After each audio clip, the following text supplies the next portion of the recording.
예수님은 나를 사랑하십니다. 예수님은 나를 포기하지 않으십니다. 조금만 더 믿음이 있는 것처럼 조금 더 크게 정확하게 예수님은 나를 변화시키십니다.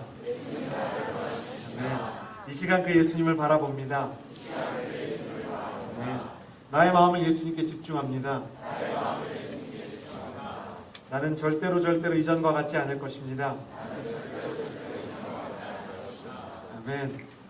오늘 말씀을 나누겠습니다. 함께 11절 말씀 같이 읽었으면 좋겠습니다. 함께 읽겠습니다. 시작. 예수께서 말씀하셨습니다. 어떤 사람에게 구하기. 예수님께서 사마리아 지역으로 여행하고 계셨고요. 예수님의 제자들과 예수님을 따르는 무리들이 자기 삶의 터전을 따라서 예수님을 쫓아 예수님의 여행길에 합류했습니다. 그런데 예수님께서 사마리아에 갔을 때 사람들 가운데 약간 불편한 마음들이 생기기 시작합니다.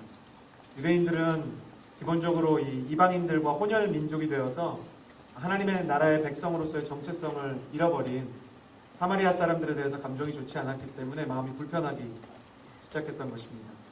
예수님께서 그들의 마음을 아시고 세 가지 비유를 하시는데 누가복음 15장에 있습니다. 지금은 우리가 어떤 이야기들을 할 때 주괄식으로 이야기하는 사람도 있고 처음부터 가장 중요한 걸 얘기하는 사람도 있고 미괄식으로 가장 중요한 걸 얘기하는 사람도 있지만 이 시대의 성경을 작성하고 문서를 작성하고 책을 쓰는 사람들은 중심 내용을 어디다가 배치했냐면 중간에 배치했습니다. 그리고 오늘 읽은 이 누가복음 15장이 바로 예수님의 사역을 가리키는 모든 내용 중에 중앙에 있는 내용이고요. 그래서 누가복음을 연구하는 학자들은 누가복음 15장에 나오는 세 가지의 비유, 잃은 양의 비유, 잃은 동전의 비유, 잃은 아들의 비유, 세 가지 잃어버렸다가 다시 찾는 비유를 이해하면 누가복음에 기록된 말씀을 넘어서서 그 글자를 넘어서서 숨겨져 있는 하나님의 마음을 알 수 있다고 생각을 합니다. 그래서 이 시간에 잃은 아들의 이 비유를 통해서 하나님의 마음을 찾아가는 시간이 되었으면 좋겠습니다. 예수님의 말씀은 오늘 이렇게 시작이 됩니다. 두 아들이 있었다. 오늘 본문을 통해서 두 아들 이야기를 할 건데요. 이 두 아들 모두 아버지의 마음을 알지 못하고 그래서 아버지의 집에서 떠난 사람들입니다. 이 두 아들이 인생을 대하는 방식과 그리고 아버지를 대하는 방식을 통해서 우리는 우리의 모습을 좀 살펴보기 원하고요. 그것을 통해서 우리가 정말 하나님께 나아가는 길과 또 하나님께서 우리에게 가지고 계신 마음이 어떤 것인지 좀 살펴보기를 원합니다. 12절에서 13절 말씀 이어서 같이 읽겠습니다. 시작. 작은 아들이 아버지에게 말했다. 아버지, 재산 중에서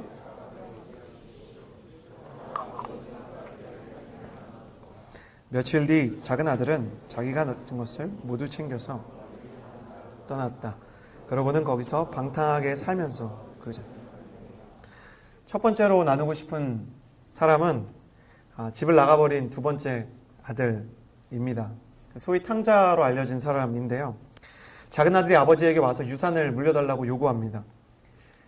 유산이라는 것이 어차피 아들이 받을 것이라면 그것을 요구하는 것이 무엇이 큰 문제가 되겠는가?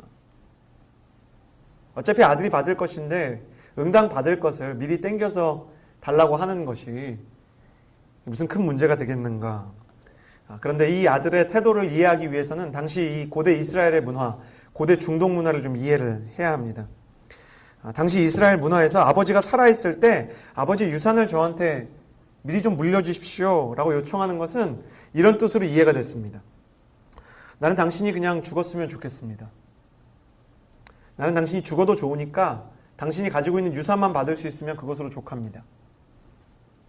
나한테 중요한 건 아버지 당신이 아니고 아버지가 가진 유산입니다. 그런 뜻이에요. 그렇기 때문에 이런 문화권 안에서 살아있는 아버지한테 자기 유산을 달라고 하는 아들은 없었습니다. 정상적인 아버지라면, 정상적인 이스라엘의 아버지라면 화를 내고 혼을 내서 쫓아야 합니다. 그런데 아버지는 그 당시 이스라엘에서 살고 있던 사람들이 상상할 수 없는 일을 합니다. 그게 뭐냐면 유산을 분배해서 큰아들과 작은아들의 몫을 나눠서 작은아들한테 다 준 것입니다. 오늘 말씀의 후반부에 보면 이 아버지는 가진 게 굉장히 많은 아버지입니다. 종도 있고 살찐 송아지를 잡아 먹어도 전혀 경제적인 타격을 받지 않고, 그리고 많은 양식이 있는 집, 부자입니다. 그러니까 둘째는 많은 돈을 아버지한테서 받았을 것입니다. 그런데 많은 돈을 받고 많은 유산을 받아서 이 아들이 뭘 하냐면 그 유산을 바로 현금화 시켜버립니다. 다 팔아버립니다. 13절 말씀해 보면 자기가 가진 것을 모두 챙겨서 멀리 다른 나라로 떠났다 그러는데, 이거는 그냥 챙겼다는 말을 하는 게 아니고 아버지가 남긴 뭐 부동산도 있고 건물도 있고 뭐 여러 가지 있을 거 아니에요. 그걸 다 팔아버렸다는 것입니다. 당시 이스라엘 문화에서 유산을 요구하는 것도 문제지만 아버지에게 받은 유산을 처분하는 것도 진짜 큰 문제였습니다. 왜냐하면 이 당시 이스라엘 사람들이 부자면 이제 자기 동네에서 어느 정도 이렇게 큰 섹터를 가지고 있을 거 아니에요. 농경사회거나 목축사회이기 때문에 가장 중요한 건 이제 땅이고요.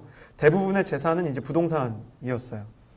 그런데 이 아들이 그 아버지한테 물려받을 몫의 땅을 받아가지고 팔면 어제까지 아버지 땅에서 양치던 목자들이 그 땅에서 다 후퇴해가지고 다른 땅에 가야 되잖아요. 그리고 어제까지 아버지 땅이었고 아버지 건물인데 다른 사람들이 와서 막 살고 다른 사람들이 와서 막 양치고 이제부터 우리 땅이라고 그러고 섹터 긋고 막 담장 치고 그러면 아버지 마음이 얼마나 불편하겠어요. 그런데 둘째는 그런 거를 전혀 생각하지 않습니다. 그냥 가야 되겠다. 자기가 원하는 세상을 향해서 떠나야 되겠다는 생각에 사로잡혀서 이 아버지나 가족이 불편할 것을 생각하지 않습니다. 유대인들은 이걸 정말 큰 죄라고 생각했습니다. 탈무드에 보면 특별한 이유 없이, 경제적인 빈궁함 없이 아버지에게 물려받은 땅을 다른 사람, 이방 사람들에게 팔고 다른 사람들에게 팔아서 가족을 불편하게 하는 사람은 그 커뮤니티에서 영구 추방이 되고, 많은 사람들이 그 아들을 정말 공식적인 나쁜 사람으로 욕해도 아무도 뭐라고 할 수 없었습니다. 그리고 추방했기 때문에 이 아들은 다시 그 땅으로 돌아올 수 없는 것입니다. 그게 이스라엘 문화였습니다. 만약에 돌아오고 싶으면 온갖 수치를 다 이렇게 묶어놓은, 사람 막 가랑이 사이로 들어가고 막 항아리에 콩이랑 막 옥수수 태워놓은 거 안에 들어가서 벌거벗고 들어오고 벌거벗고 막 마을을 돌고, 수많은, 한 가지도 아니고 되게 여러 가지의 이 정결의식을 거쳐서 정말 수치스러운 것들을 이 아들이 보여줘야만 그 땅으로 다시 돌아올 수가 있었습니다. 이런 어려움이 있고 이런 리스크가 있는데도 집을 나가는 아들, 다시는 아버지의 품으로 아버지의 집으로 돌아올 수도 없고, 다시 돌아오려면 정말 자존심이 땅바닥으로 떨어져야 되는 것을 알면서도, 그러면서도 이 아들이 이 집을 나가는 것을 봅니다. 저는 생각해 봅니다. 무엇이 이 아들을 그렇게 움직이는 동력이 되었을까? 무엇이 이 아들을 그렇게 아버지의 품으로부터 떠나게 하는 힘이 되었을까? 아들의 마음을 묵상하는데 작은 아들의 마음에는 삐뚤어진 호기심이 있습니다. 가보지 못한 세상에 대해서, 누려보지 못한 세상 쾌락에 대해서 한번 누려봤으면 좋겠고 한번 가봤으면 좋겠다는 호기심이 그 안에 강력하게 있는 것입니다. 아버지 집에서 누리고 있는 기쁨들로 채워지지 않는 어떤 세상을 향한 동경들이 있습니다. 그런 상상도 해봤어요. 어떤 사람이 와서 이 아들한테 세상에 대해서 얘기한 겁니다. 야, 너 정도면, 야, 너 정도 얼굴에, 너 정도 스펙에, 너 정도 키에, 너 정도 스타일이면 세상 나가면 정말 잘 나갈 거야. 세상 가면 여자들이 막 줄을 설 거야. 야, 너 아직 그것도 안 해봤어? 야, 클럽도 안 가보고 술도 안 마셨단 말이야? 야, 네가 모르는 신세계가 있어. 네가 젊은데 이렇게 젊을 때 한번 가봐야 되는 세상이야, 거기가. 젊을 때 이거 꼭 한번 해봐야 돼요. 사람들이 와서 이 아들한테, 이 부잣집 아들한테 계속 그런 이야기를 했을 것입니다. 그리고 아들의 마음이 흔들리기 시작합니다. 사랑하는 여러분, 언제나 관심을 가지지 말아야 될 것에 관심을 가지고 호기심을 가지기 시작하면 마음이 병들기 시작하는 거예요. 삐뚤어진 호기심을 가지고 내 인생의 관심들을 만들어가기 시작하면 내 인생이 망가지기 시작하는 것입니다. 사랑하는 사람들의 기대도 관심도 나에게는 더 이상 매력적으로 느껴지지 않고, 아버지 집에서 누리고 있던 풍요나 풍족도 나에게 동기부여가 되지 않는 것입니다. 사랑하는 여러분, 저는 여러분이 청년의 시기에 관심 가지지 말아야 될 장소에 관심 가지지 않게 되기를 주님의 이름으로 축복합니다. 옆 사람에게 이렇게 축복해 주시겠어요? 가지 말아야 될 때는 가지 마십시오. 그리고 자매 여러분, 형제 여러분에게 꼭 이야기하고 싶어요. 만나지 말아야 될 놈들이 있고 만나지 말아야 될 여자들이 있어요. 마음 가운데 얘는 나쁜 남자다 싶으면 그만두셔야 돼요. 이건 어장관리다 싶으면 그만두셔야 돼요. 만나지 마셔야 돼요.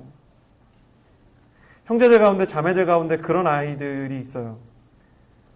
완전히 만나서 사귈 건 아닌데 자기가 외롭고 심심하면 같이 영화 보자 그러고 밥 사달라 그러고 오빠 내가 너무 영화 보고 싶어서 그런데 같이 볼 사람이 없어. 한 번도 아니고 한두 번도 아니고 여러 번 보는데 남자가 우린 무슨 사이일까라고 갈등하려고 그러면 여자가 딱 선을 긋는 사이, 이상한 사이입니다.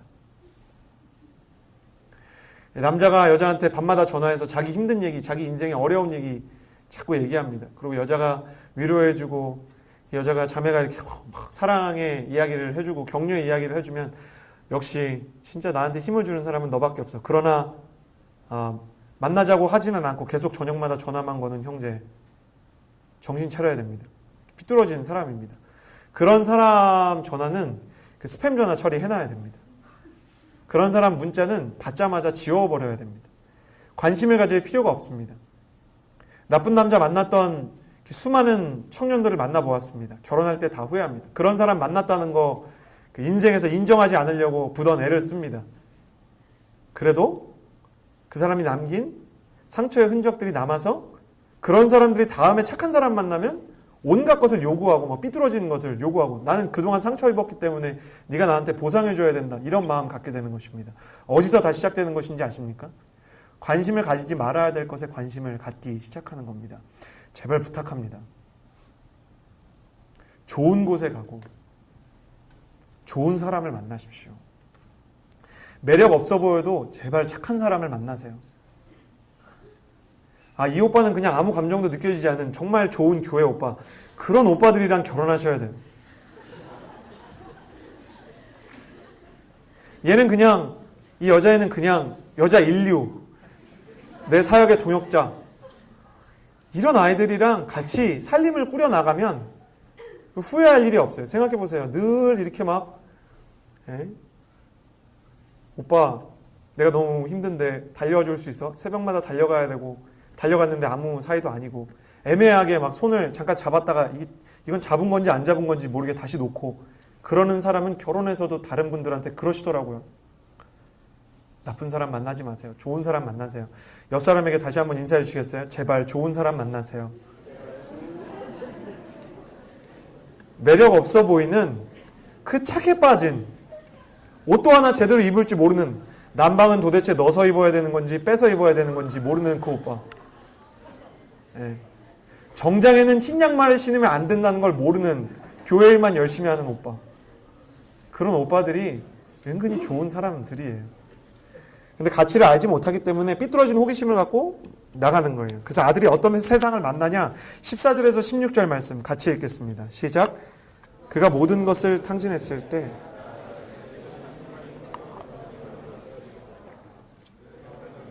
사람들에게 일자리를 얻었는데 돼지를 치게 그는 돼지가 먹는 배를 채우고 싶었지만 그것마저 집을 나가서 둘째 아들이 만난 세상은 그를 환영하고 대접하는 세상입니다. 자기를 너무 환영해 주는 거예요. 웰컴해 주는 거예요. 여러분 그거 아십니까? 세상이 사람을 환대해 줄 때는 교회가 환대해 주는 거 훨씬 이상으로 환대해 줍니다. 교회 순장님이 친절해요? 아니면 114 상담원이 친절해요? 114 상담원은 일단 전화 받자마자 말씀해 주시잖아요. 사랑합니다, 고객님. 친절하게 대해줄 때 얼마나 친절하게 대해주는지 몰라요. 신혼여행 나중에 가보세요. 거기 있는 리조트 직원들, 호텔 직원들이 얼마나 친절하게 대해주는가. 그러나 둘째 아들이 그 환영과 대접에 도취되어서 삐뚤어진 호기심을 만족시키면서 시간을 보내다가 가진 것을 모두 다 탕진하니까 세상에 진짜 얼굴이 드러나기 시작합니다. 돈 떨어지니까 의리의리하던 친구들, 남자는 의리 이렇게 얘기하던 애들 다 떠나갔어요. 오빠 너무 멋있다 얘기하던 여인들 다 떠나갔어요.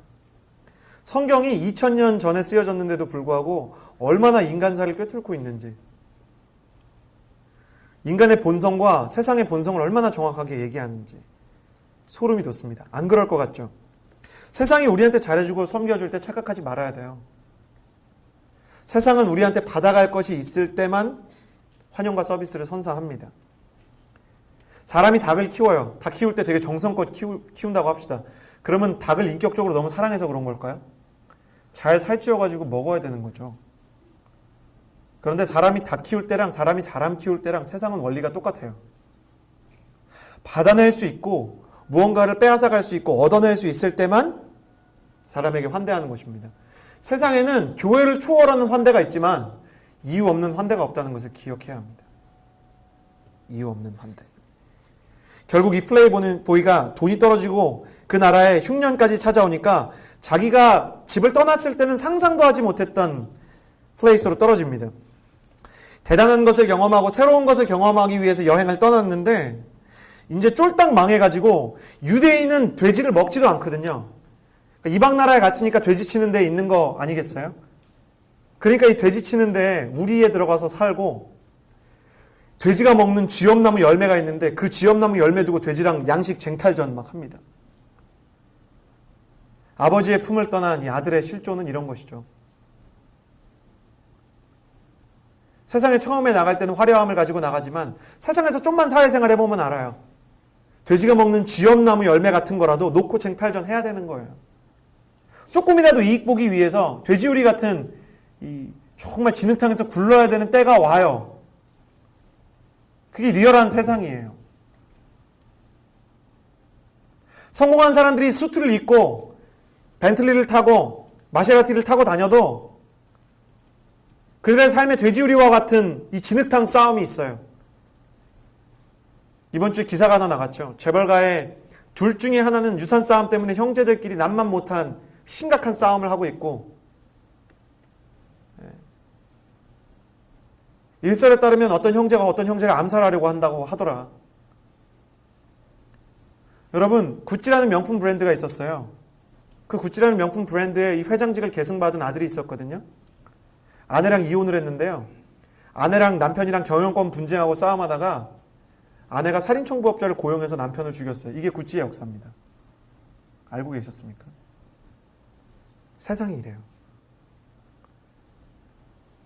그런데 이 아들이 돼지우리에서 굴러다니다가 말씀 전체에서 이 아들이 딱 하나 잘하는 일을 합니다. 17절 말씀 같이 읽겠습니다. 시작. 그제야 제정신이 들어서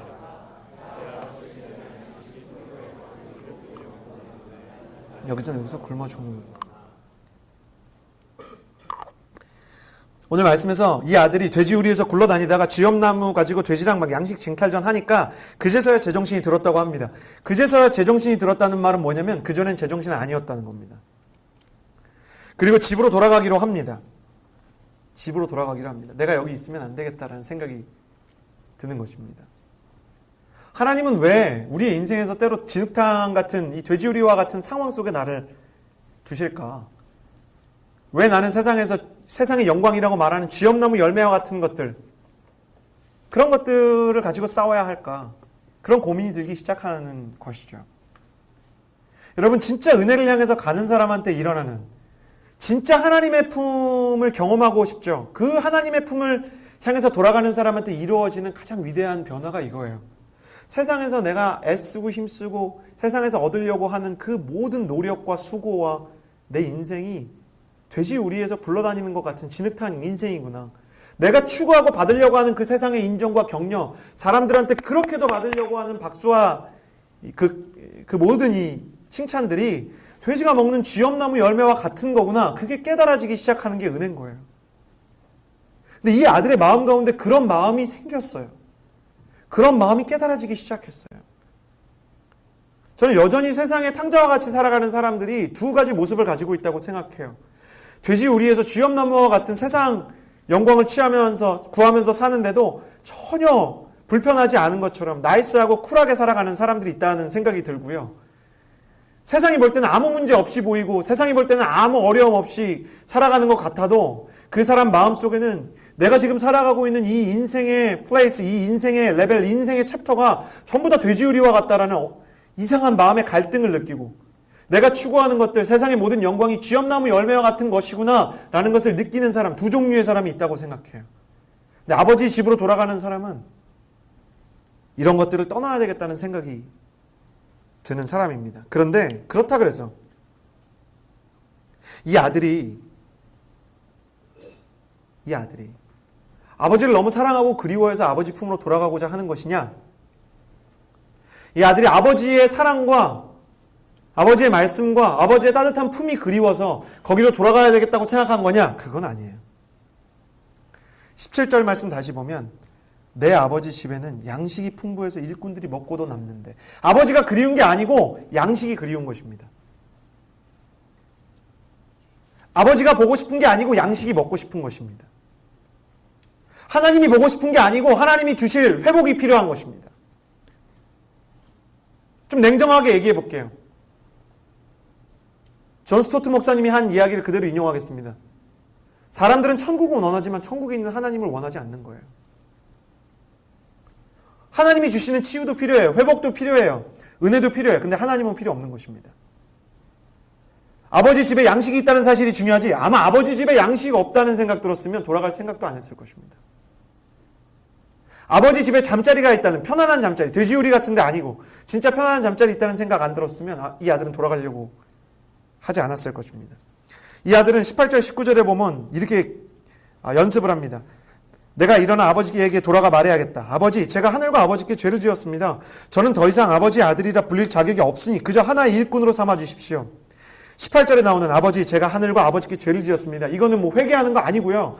그 시대에 그냥 좀 잘못하면 I'm sorry 이렇게 얘기하는 거 좀 길게 풀어놓은 수거예요. 누구나 하는 말입니다. 그 동네에서. 그러니까 연습한 말이고 마음 담겨 있는 거 아니고 그냥 이런 말을 하는 겁니다. 그 연습합니다. 가서 이렇게 얘기해야 되겠다. 그래서 아들이라 그러면 내가 아들이니까 도와주십시오. 그럼 좀 염치가 없으니까 그냥 종으로라도 살게 해주십시오. 이렇게 생각해야 되겠다. 그리고 그 기도를 연습하고 돌아가는 거예요. 아버지 집으로 돌아가면 그 동네에서 이 아들을 기다리고 있는 건 정결의식입니다. 옷 벗고 동네 돌아야 되고 막 탄 곡식들이 있는 항아리 안에 들어가서 구경거리 돼야 되고 사람 가랑이 사이로 다 지나가야 되고 뺨 맞고 침 맞고 이런 정결의식을 치러야 됩니다. 그런데도 불구하고 양식이 너무 필요하니까, 인생이 너무 힘드니까, 어려우니까, 내면이 고갈됐으니까 돌아가야 되겠다고 생각하는 인생, 그게 바로 둘째의 인생입니다. 진짜 회개도 없고 그냥 힘든 것만 있는 겁니다. 회개, 주님을 향한 그리움 이런 거 없습니다. 그냥 힘든 겁니다. 힘든 거. 내 마음이 너무 힘들어서 아버지 집으로 돌아가야 되겠다고 생각한 것입니다. 제가 이 아들을 보면서 마음 가운데 굉장히 마음이 어려웠습니다. 왜냐하면 이 마음 안에 이 아들 안에 제가 있더라고요. 저도 그렇습니다. 하나님 아버지보다 하나님 아버지의 이름으로 내게 맡겨진 사역을 잘 감당할 능력들이 더 필요할 때가 있습니다. 내게 맡겨진 하루를, 내게 맡겨질 사람을 잘 대하고 그 일들을 나이스하게 처리할 만한 능력이 너무나 필요한 것입니다. 그래서 교역자니까 날마다 주님 앞에 무릎 꿇고 기도하는데 보면 내 일이 잘 돼야 되는 것입니다. 내게 맡겨진 일들, 내게 맡겨진 사람들과 틀어지기 싫은 것입니다. 그런 마음이 저에게 있는 것입니다. 마음이 불편해지기 시작했습니다. 인정할 수밖에 없는 거예요. 아, 교역자인데 내 마음속에도 아버지가 아니라 아버지 집에 있는 살찐 송아지와 따뜻한 잠자리를 원하는 마음이 내게 있구나. 마음이 어렵기 시작할 때, 그런 어려운 마음으로 작은 아들이 집을 향해 걸어오기 시작할 때 아버지가 등장합니다. 20절 같이 읽겠습니다. 시작. 그러고서 아들은 일어나 아버지에게로 갔다. 아들이 아직 멀리 있는데 그 아버지는 아들을 보고 불쌍히 여겨 아들에게 달려가 그의 목을 껴안고, 아버지가 멀리서 아들이 오는데, 진짜 멀리서 아들이 오는데 그 아들을 발견합니다. 성경은 아들이 아버지를 발견했다고 얘기하지 않고 아버지가 아들을 발견했다고 얘기합니다. 희한한 것입니다. 왜냐하면 아들은 자기가 작정하고 돌아가기 때문에 집을 발견하고 아버지를 발견하기가 더 쉬운데, 아버지는 아들이 언제 돌아올지 모르는데 아들을 먼저 발견했다는 것이 너무 놀라운 것입니다. 저는 생각해 보았습니다. 아버지가 어떻게 아들을 발견했을까? 이 아버지가 잠을 자지 않고 아들을 기다렸고 아들이 오는 것을 수백 번 마음속으로 그리면서 이른 아침부터 오후가 지나 저녁이 지날 때까지 저 들판을 바라보면서 아들이 언제 돌아올까 오매불망 기다리고 있었기 때문입니다. 더 많이 사랑하는 사람이 더 먼저 발견하게 돼 있는 것입니다. 더 많이 사랑하는 사람이 더 먼저 알아보게 되어 있는 것입니다.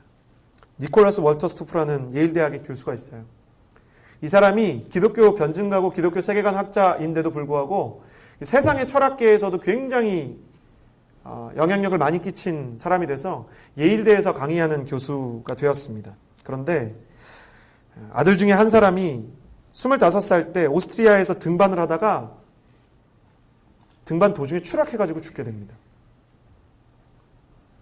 그 사고를 겪은 이 월터스토프가 쓴 책이 바로 나는 사랑하는 사람을 잃었습니다 라는 책입니다.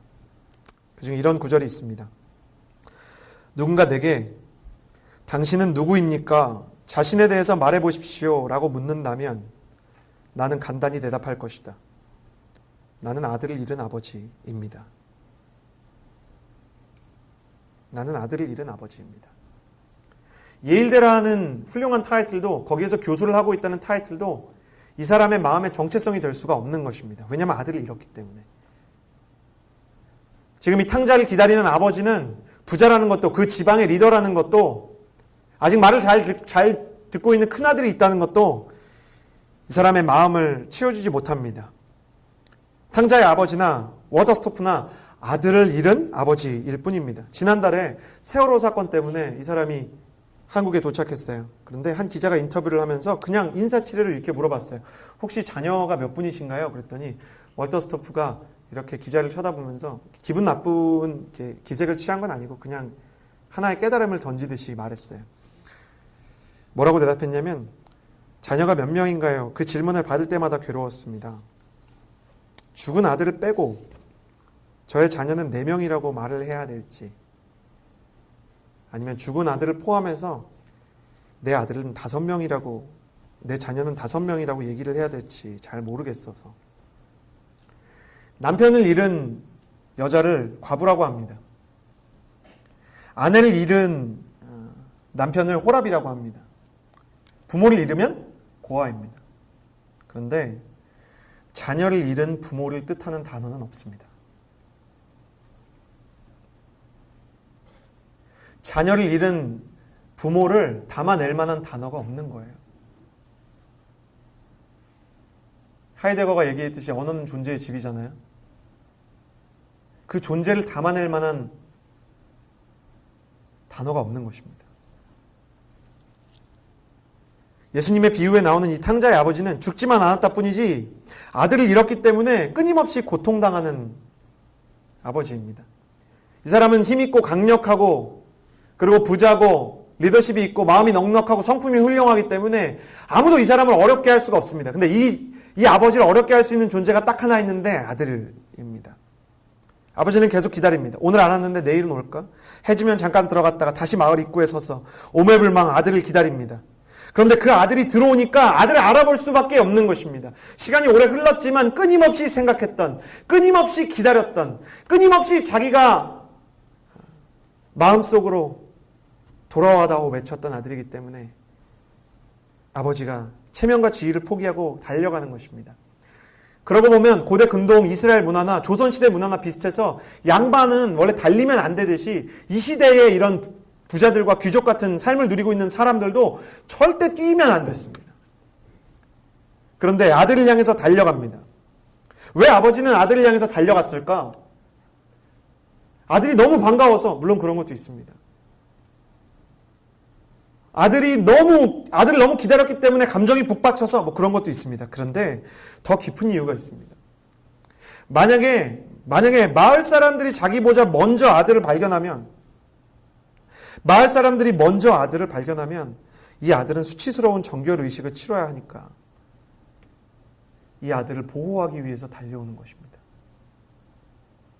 내 아들이 돌아오는데 수치스러운 그 일을 겪지 않았으면 좋겠다는 아버지의 사랑이 여전히 남아있는 것입니다. 다른 사람들의 정죄와 고소로부터 아들을 보호하고 싶고 아들에게 끝까지 사랑을 주고 싶은, 그래서 달려가서 아들을 끌어안는 아버지. 아들은 연습한 대사를 하려고 합니다. 내가 하나님께 죄를 지었습니다. 아버지께 죄를 지었습니다. 근데 아버지는 그 얘기를 듣지도 않고 반응도 하지 않습니다. 21절에서 24절 말씀에 보면 아들이 아버지한테 얘기합니다. 아버지, 제가 하늘과 아버지에게 죄를 지었습니다. 막 엄청 연습한 거예요. 오면서 이렇게 회개해야지. 그러면서 막 제가 이제 아들이라도 불릴 자격이 없습니다. 막 이렇게 준비한 거 막 얘기하는 거예요.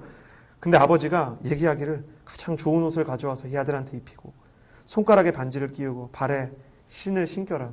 상속자라는 의미예요. 상속자가 돌아왔다.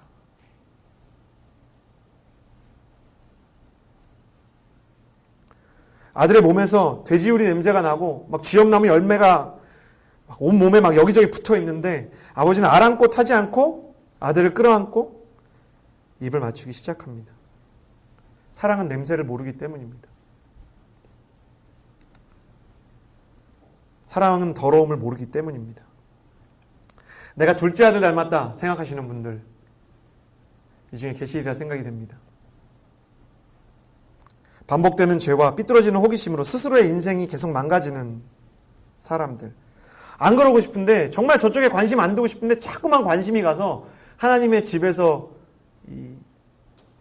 좋아하시지 않을 만한 일이라는 걸 알면서도 자꾸 집을 나가게 되는 분들.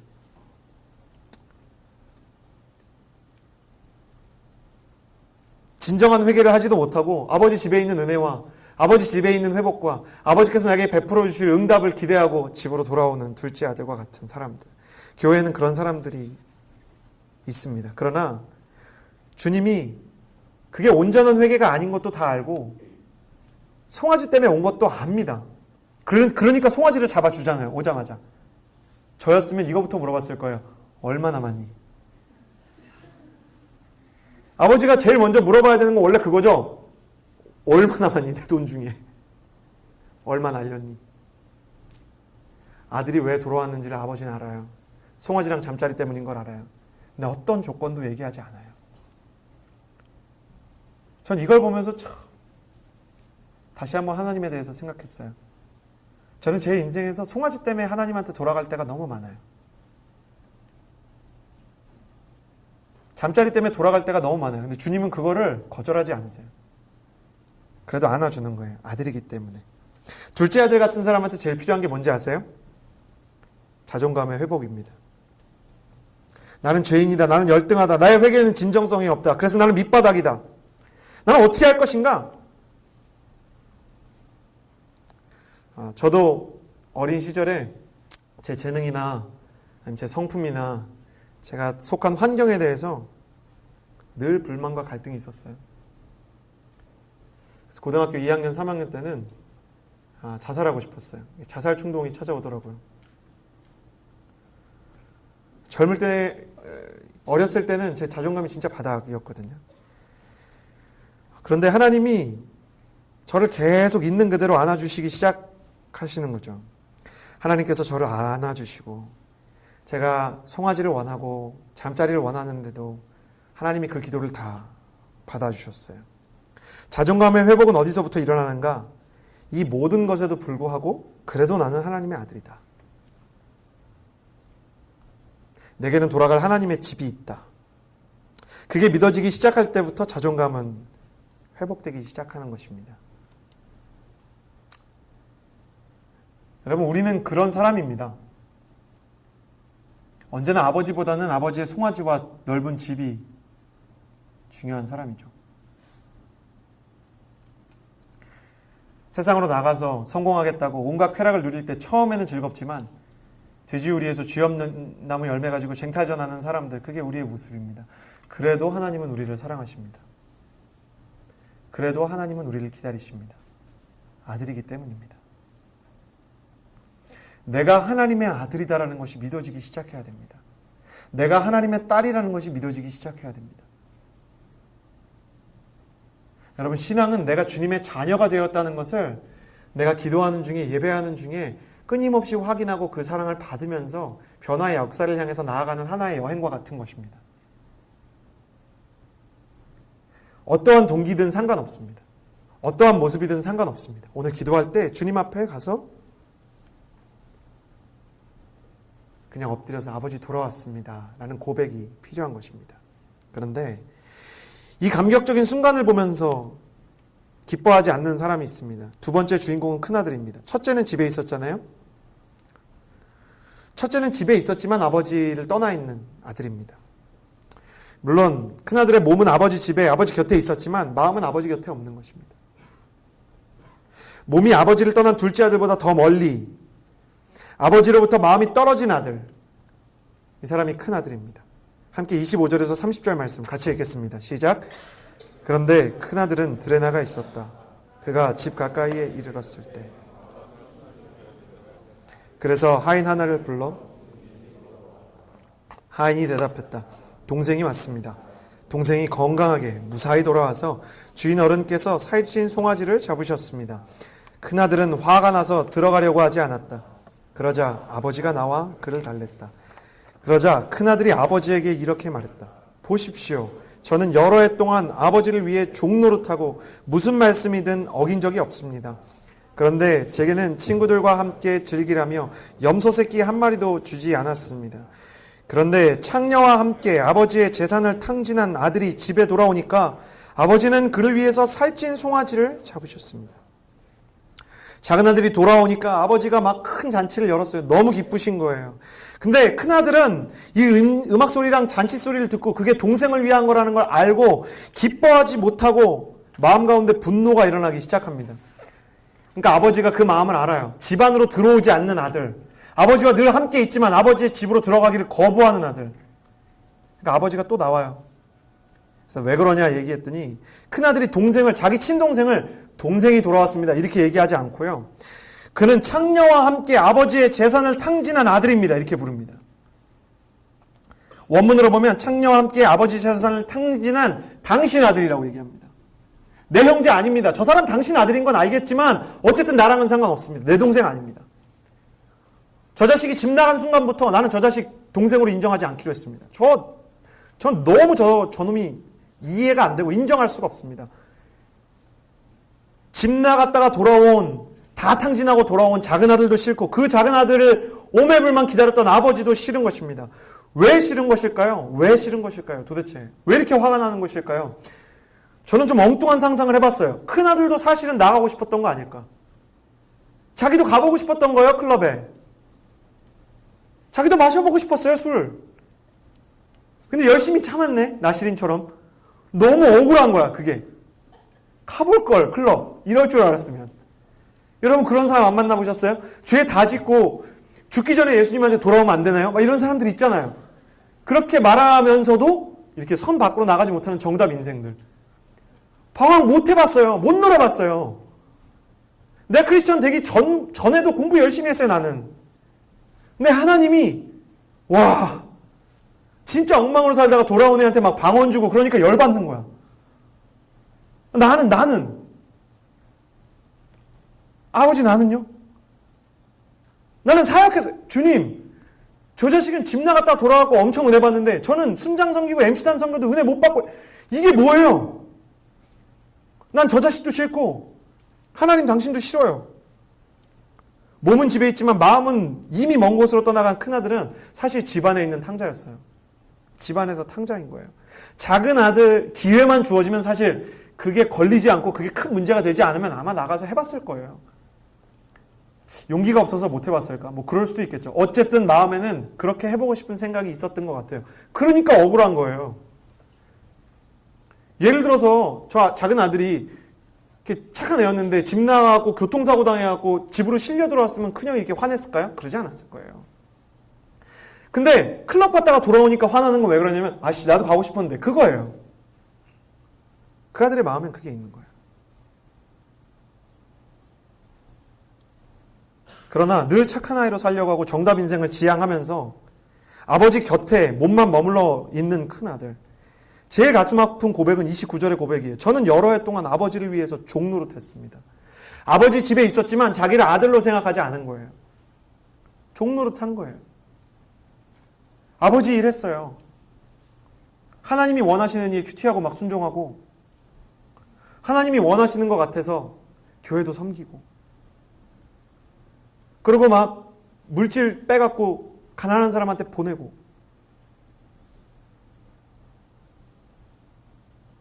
그렇지만 마음속에는 기뻐서 한 게 아닌 거예요. 하나님의 일들을 하면서 하나님의 마음을 따르면서 아버지의 뜻을 따르면서 마음 가운데는 행복하지 않은 거예요. 순종이 아니고 복종이었던 것입니다. 큰아들의 마음에 왜 이런 문제가 생겼을까? 작은 아들의 마음에 삐뚤어진 호기심이 있다면 큰아들의 마음에는 뭐가 있냐면 하나님 아버지를 향한 뒤틀린 공포심이 있는 거예요. 아버지가 너무 무서워. 하나님에 대한 이미지가 이런 거예요. 불순종하면 서울극장에서 나가다 길 건널 때 차에 칠 것 같은 거죠. 불순종하면 내가 지금 남자친구가 있는데 이 남자친구가 갑자기 나 떠날 것 같은 거야. 그래서 날마다 막 내 남자친구가 혹시 내 우상 아닌가? 막 이러면서 막 점검은 하는데 그래서 막 남자친구한테 괜히 막 더 차갑게 대하고 여자친구가 내 우상이면 어떡하지? 그래서 막 여자친구랑 우리 잠깐 시간을 갖고 기도하는 시간을 갖기로 해. 막 갑자기 그러고. 근데 그 마음 가운데 하나님을 향한 막 기쁨과 평안이 있냐? 없는 거예요. 작은 아들이 집 떠나서 방탕하게 살 때 큰아들은 혼자 분노하고 있었어요. 집 나간 동생도 마음에 안 들고 동생이 나가 있는 그 세상도 싫고 내가 가지 못하는데 동생은 받아주고 환영하는 세상도 싫고 작은 아들을 그리워하고 있는 아버지도 싫고 혼자 소외감과 열등감을 느끼면서 아버지로부터 멀리 떨어져 있는 거예요. 이게 큰아들입니다. 큰아들은 항상 아버지 옆에 있었지만 사실은 아버지와 가장 멀리 떨어져 있는 사람이 되어갔어요. 저는 작은 아들보다 큰아들이 더 불쌍해요. 큰아들의 방황이야말로 눈에 보이지 않지만 가장 고통스러운 방황입니다. 이런 사람들은 기도할 때도 자기 소원도 얘기도 못해요. 혹시 안 들어주실까봐. 주님, 시험 준비하는데 마음은 붙고 싶어 죽겠어요. 근데 기도할 때는 뭐라고 해요? 하나님, 하나님의 뜻이면 하나님께서 저를 기뻐하시고 뭐 사용하실 계획이 있으면 저를 붙여주시면 또 그게 하나님 뜻이고 또 아니면 제가 겸손하게 받아들이고 떨어지면 안 괜찮아요. 근데 그걸 못하는 거예요. 하나님, 저 너무 붙었으면 좋겠네요. 이 얘기를 못하고 종처럼 살아온 거야. 종처럼 해야 아버지가 기뻐할 거라고 생각하고. 그러니까 아버지가 나와가지고 말을 해주는 거예요. 큰아들의 아버지는 31절에 이렇게 얘기합니다. 얘야, 네가 항상 나와 함께 있지 않았냐? 이 말 안에 참 아버지의 마음이 들어있어요. 네가 늘 나와 함께 있었고 또 내 일을 했지만 실제로는 너 나 못 만나고 있었구나.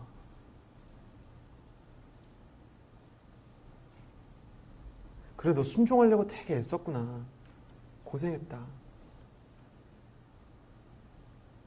근데 나랑 함께 있는 시간이 너에게 행복한 시간이 아니었구나. 사실 아버지의 상처의 일면을 보게 되는 것 같아요. 큰아들과 같은 사람들, 기도 한번 내 소원대로 하지 못하고 방황 안 하고 정답 인생을 쭉 쫓아온 분들, 그분들에게 주님이 오늘 묻고자 하는 것은 이것이에요. 너 오늘 예배 가운데 나를 만나고 있니? 너 오늘 예배 가운데 나를 만나고 있니? 저는 큰아들이 아버지 만난다고 하던 일 다 때려칠 거라고 생각하지 않습니다. 원래 큰아들들은 책임감이 강하고 마음 가운데 그런 생각이 있기 때문에 그런 어떤 성실과 열정이 있기 때문에 아버지 마음 헤아리면 더 열심히 일해요. 저는 지금 일할 거냐 말을 거냐 사역할 거냐 말 거냐 아울리치 갈 거냐 말 거냐 뭐 이런 이분법적인 율법적인 사고를 얘기하고 있는 게 아닙니다.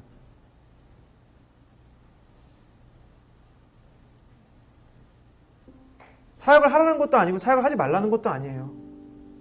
그거보다 더 중요한 게 있다는 것입니다. 예배 가운데 아버지를 만나고 있는가?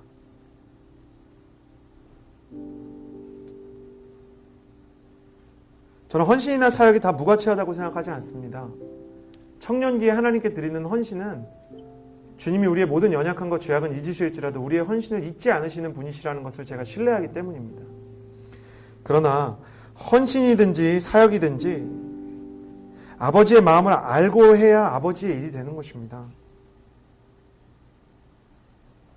더 열심히 헌신해야 될 것 같고 하나님께 더 무엇인가를 드려야 될 것 같은 그렇게 하지 않으면 마음이 너무 어려워서 힘들게 신앙생활하고 있는 큰아들들에게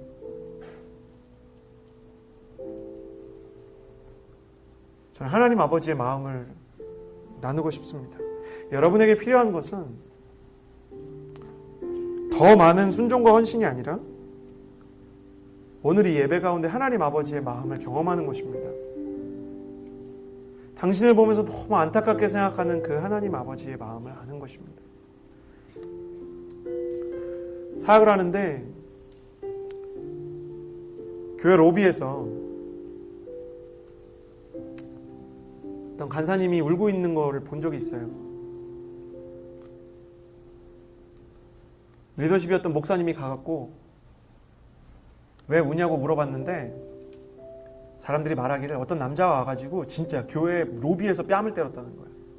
2대를 한 대 때리고 당황하고 있는데 반대쪽 또 한 대 때리고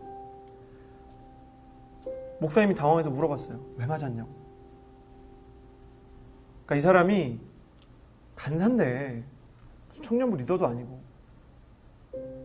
교회를 다니다가 오랫동안 안 나오게 된 사람 연락처를 우연히 알게 돼서 그럴 필요 없는데 전화한 거예요.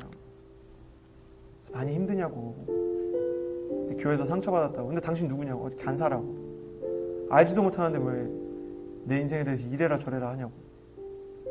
자기 예수님이고 뭐고 교회고 뭐고 지긋지긋하니까 자기 안 돌아갈 거라고. 한 번만 꼭 와달라고 그러니까 이 남자가 화가 나가지고 뭐라 그랬냐면 거기서 딱 기다리고 있으라고.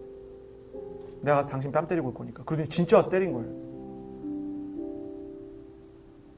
목사님이 그 얘기를 듣고 마음이 너무 어렵지 않았겠어요? 그래서 간사님한테 이런 일 겪게 돼서 너무 안 됐다고 미안하다고 그랬더니 간사님이 한 말을 옆에서 들으면서 잊지 못했던 경험이 있어요. 간사님 뭐라 그랬을까요? 목사님 저는 지금 아파서 우는 게 아닙니다.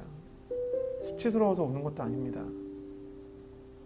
저렇게 뺨을 때릴 정도로 아버지의 품이 싫을까? 무엇이 저 사람을 저렇게 어렵게 만들었을까?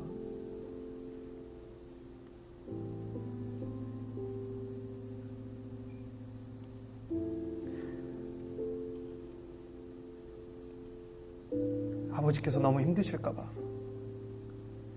우리 하나님 아버지께서 그 마음이 너무 상하셨을까봐 우는 것입니다. 저는 목사님 지금 울고 있지만 은혜 가운데 있습니다. 제가 이 은혜를 누리게 그냥 내버려 두세요. 이 간사님 주변으로 사람들이 다 울기 시작하는 거예요. 그렇게 교회에서 몸 바쳐 시간 바쳐 젊음 바쳐 헌신을 했는데 잃어버렸던 그 아버지의 마음을 가지고 있는 한 사람, 그 마음을 가지고 있는 한 사람을 보니까 그 교회 전체, 공동체 전체에 그날 얼마나 큰 회복이 있던지. 아버지께서 큰아들에게 주고자 하는 가장 큰 유산은 무엇일까? 내 것이 다 너의 것이다라고 말할 때 아버지께서 주고 싶었던 건 뭘까? 돈? 살찐 송아지? 따뜻한 잠자리? 그게 아니고 아버지가 가지고 있는 그 한없는 사랑, 아버지가 가지고 있는 그 한없는 영혼의 평안함, 집 나간 작은 아들을 향해서 가지고 있는 그 아픔, 그 괴로움, 하나님은 그것을 나눌 큰아들이 필요한 것이에요. 여러분 열심히 헌신하세요. 여러분의 20대에 여러분 아울리치도 가시고요, 순장도 하시고요, 교회에서 부르시고 교회에서 필요한 자리 있으면 가서 여러분 헌신하세요. 그러나 여러분 헌신하고 섬길 때 여러분의 그 헌신과 섬김에 주님의 마음이 있기를 원합니다. 여러분 만약 지금 섬기고 있으면 근데 이 마음이 없으면, 그래서 막 나랑 전혀 상관없이 막 지체로 예배드리는 사람들이 은혜 받는 거 보고 야 지체들은 은혜 받는데 난 못 그러는구나, 그런 마음이 있다면 여러분 기억하세요. 이런 사람들에게 가장 필요한 것은 아버지께서 그 사람에게 하나님의 마음을 더 많이 부어주고 싶어 하신다는 것입니다. 예수님을 따라온 서기관과 바리새인, 오늘 누가복음 15장에 나오는 이 사람들은 예수님을 싫어하는 사람들이 아니에요. 예수님을 따라서 제자처럼 온 사람들이에요. 그런데도 불구하고 사마리아 사람은 싫은 거예요. 예수님은 사마리아 사람들을 사랑하시지만 이 얘기를 사마리아 사람들, 탕자들한테 하신 게 아니고 집에 있는 큰아들한테 하셨어요. 서기관과 바리새인들을 향해서 말씀해 주시기 시작하셨어요. 왜? 그들에게도 하나님의 마음을 주고 싶어서. 이 시간에 잠깐 기도하기 원하는데요. 조용히 다 눈을 감으셨으면 좋겠고, 나는 꼭 작은 아들 같다 생각이 되시는 분들만 가슴에 손을 좀 얹어주시겠어요? 옆에 사람 보지 말고. 난 정말 작은 아들입니다. 내 안에 삐뚤어진 호기심이 있습니다. 세상을 향해서 제어되지 않는, 컨트롤되지 않는 어떤 잘못된 관심들이 내 안에 있습니다. 그런 분들, 세상의 쾌락, 돈, 여자, 남자, 어그러진 관심들이 내게 있습니다.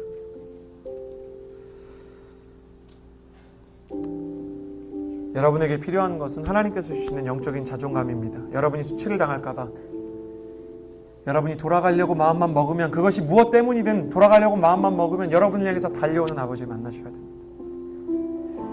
이 시간에 제가 작은 아들들을 위해서 잠깐 기도하겠습니다. 거룩하신 주님, 작은 아들과 같이 세상의 삐뚤어진 쾌락들, 어그러지고 뒤틀린 문화들에 나의 몸과 인생을 맡기는 사람들, 그러고 싶지 않지만 자꾸만 음란함과 교만함과 그리고 세상의 분노의 문화 가운데 젖어 들어가는 둘째 아들들, 주께서 용서하여 주시옵소서. 그리고 주께서 너무너무 그들을 사랑하시며 버선발로 뛰어나온다는 것을 오늘 경험하게 하여 주시옵소서. 주님의 사랑을 경험하는 기도의 시간이 되기를 원합니다. 감사드리며 예수님의 이름으로 기도드렸습니다. 아멘. 계속 눈 감은 채로 나는 첫째 아들 같다 싶은 분들 가슴에 손을 좀 얹어주시겠어요? 나는 교회도 오래 다녔고 하나님에 대해서도 많이 들었고 교회에서도 나름 열심히 섬기는데 마음 가운데 기쁨이 없습니다.